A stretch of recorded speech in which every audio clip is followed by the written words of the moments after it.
The year is 1986 and you are nothing but a wish in your dad's bowls. Soviet Union still exists and things are peachy, although they're crumbling inside. And then Chernobyl happens, but that's a story for another time and another place. Metallica drops off Master of Puppets. And we get the classics like The Platoon, Heartbreak Ridge, Ferris Bueller's Day Off and Aliens. And somewhere in between we get the Cobra, starring by a former porn actress Sly Stallone. Really, no disrespect here, I love the guy, but this is what it is. First things first, this feels more like Stallone homage to himself than anything else, although he cited Dirty Harry as a major inspiration for making this movie. Well, the story goes that Stallone got a part in a Beverly Hills Cop movie, and I really don't know how he landed it, but he made an ass of himself because he rewrote the whole script to fit his character more, and instead of a comedy action that we got with Eddie Murphy, he thought he would make like Cobra, I guess, no idea. Fortunately, he got booted from the movie, and for me personally it's a win-win because we got Beverly Hills Cop as it should be, a comedy action, and we also got this, Cobra. It is really like a Megadeth Metallica type of thing, when the Dave Mustaine got booted off and got angry and made Megadeth. So for me it's really a win-win. We got two good movies, we got two really good bands. It's just a matter of preference. But I digress. So, back to the Dirty Harry comparison. I really can see some resemblance here. I see some point that Sly wanted to make, like being out of the law cop, just doing things his own way, get some justice really fast. But yeah, it's not really how it works. Or it didn't really work for him. Stallone is just not that caliber. He's not Clint Eastwood. He cannot pull this type of things. He's really good in Rocky. He made Rocky and Rambo, but yeah, this just doesn't really fit him. I guess at that time Sly was riding so high on his success with previous movies that he thought that nothing could touch him. Well, I don't know how it did turn out. He really doesn't have that mystic aura around him. He doesn't have that disdain for the criminals or the system itself. He's just not a mysterious guy at all. No mystery around Sly Stallone. You just get some blunt performance. As what people say, I think Cobra is a poser. Leave your thoughts in the comments if you watched this movie, if you're planning to watch it.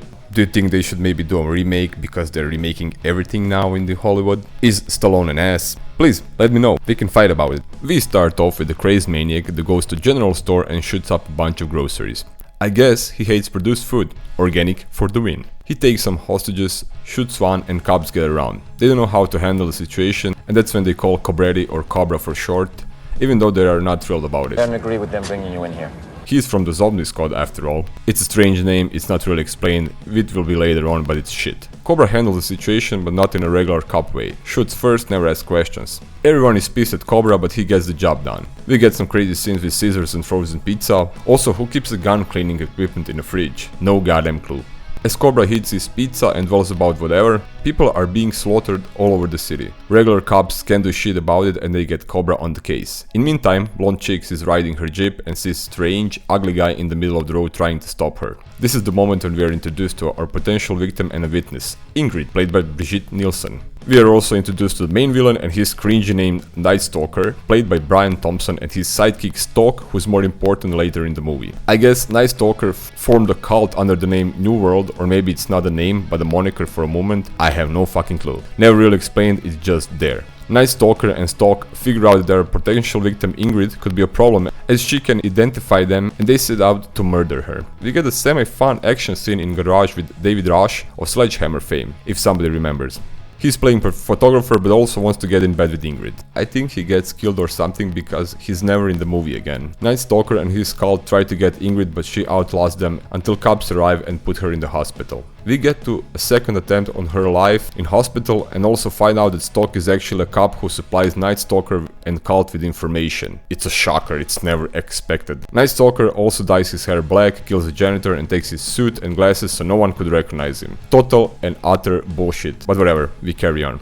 Bad guys of course fail miserably. Ingrid is safe in the arms of Cobra as he comes up with a brilliant plan to move her to the safe location outside of the city. Regular cops are not thrilled about the idea, but they figure out that they really don't want to look at Marion, Cobra, and approve the move. Cobra, Ingrid and Cobra's partner Tony venture somewhere remote to safe house, and we get some scenes where Ingrid is starting to like Cobra. By this point, I didn't really mention him because he's maybe in 5 scenes and doesn't have any weight at all. Ingrid asks Tony about the zombie squad. What's the zombie squad? And he explains in little detail as possible. It's just bunch of cop rejects who work the worst cases, and that's about it. The bottom line. We also find out that Cobretti or Cobra name is actually Marion. Marion Cobretti. I really appreciate this tiny bit of humor on Stallone's expense. I guess he wasn't the total ass at all because he put this into the script. Still, fuck me, Marion, really? And the second choice is Alice. You know, something a little harder name. Alice. But I guess he's sarcastic. Of course, Cobra and his sixth sense are onto something and he notices that Officer Stock is acting weird. They arrive to safe house and settle in. Cobra is unpacking his weapons and preparing while Ingrid sleeps. Dude is so goddamn loud, but still asks Ingrid why she cannot sleep. Get to sleep? Man, you just woke up the whole neighborhood with assembling this shit gun that you own. And I guess it should be some technology stuff, because lasers? I have no idea.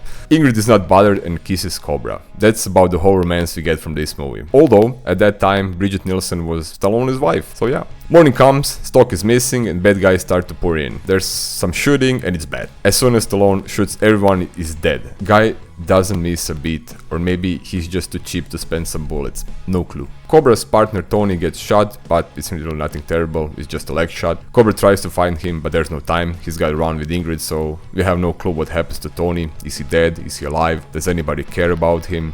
No idea. Cobra and Ingrid get to a pickup, Ingrid drives, Cobra shoots, and they get like 99% of the bad guys, but still crash into a burning roadblock and run off to some factory. Night Stalker and Stock follow them, and this is the final standoff. Ingrid is basically useless and hides. Cobra gets stalked, but not really, as she returns just when Cobra wants to shoot Night Stalker and distracts him. He gets rid of her for good this time and fights a little bit with Night Stalker. Of course, Cobra wins and nails Night Stalker to the hook. We find out that Tony is actually alive and well. Cobra punches out one annoying cop and tells everyone that he has a ride home, but he actually steals a bike and rides with Ingrid into the sunset. And story goes that the movie was around 2 hours long in its original form, and they had many more materials to add up, but as Top Gun came out and many other high-grossing movies that year, Stallone just cut it short and said, well, it is what it is, so they could screen it at least twice a day. I guess they would get more money with that, more gross, I have no idea. He also cut most of the other characters' story, and it really shows in the movie. Side characters don't get any arc at all, even Cobra is underdeveloped. On a budget around 25 million,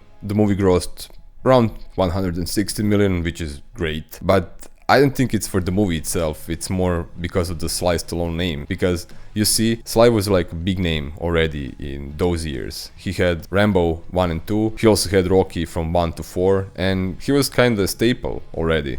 He was a household name, at least for the action movies and a little bit of drama, I guess. But the problem is, he's really not likable this in movie. He's not even relatable, there's nothing around him. He plays like a robot. At least it's for me like that. Maybe you got some other thoughts. Also, I think the movie's message about police brutality didn't really sit with the general audience. Let's get into some plot holes, and believe me, there are many. As I mentioned before, characters are basically just there, they're just floating in the air. No arch for the villain or his sidekick Stock, they just exist. We get some hints about the cult that's called New World or New Order, but it's not explained at all, just zero. Maybe in the last couple of scenes when the villain finally gets some screen time and says a couple of words or a couple of sentences and explains a little bit what they want, but yeah, it's just basic stuff, really, don't expect too much. Regular cops and their story are really just annoyance for the Cobra and just exist also. We do get a little bit info about Zombie Squad, but it's nothing spectacular at all. Also, Zombie Squad consists only of Tony and Cobra, because we never find out what's actually happening with them. Are there any other members? Like, what do they do? Except they're just the bottom of the barrel. Well, this one is classified as action thriller, but at most of the times it feels more like a horror movie because of some creepy music and dark scenes. And it's not really that bad, but still it doesn't fit the narrative at all. This should be action thriller. It should have some more suspense, not creepiness all around it. So it's not really a complaint, but it's not really well executed at all. This being an action movie, it doesn't really deliver on the action scenes. They are dull. Cobra feels invincible, he just shoots everybody up, he doesn't reload at all. It's just shooting, like everybody's sitting ducks and Cobra just gets them. That's pretty much about it. As I mentioned before, Cobra really feels invincible. He gets maybe kicked in the face one time and it's in the beginning of the movie and he drags a patch through the whole movie. He's just awesome, I guess. There's really little to none of the human aspect to Cobra. He feels just plastic, I guess. Even RoboCop in his final stage has more human traits than a Cobra. Explosions are just bad, there's nothing to add there, just look at them. Last scene with the Night Stalker just drags on forever. And basically by the third shot you already know how it's gonna end because they pointed at you. It's so obvious. I may sound a bit harsh, but in reality this one is still a childhood memory and it's not quite that bad, but don't expect way too much from it. And as the old saying goes, sometimes you really don't want to meet your heroes. Well, for this one it goes, sometimes you really don't want to revisit your childhood movies. Anyways, like, share, subscribe, and thanks for watching. See you in the next one. The end.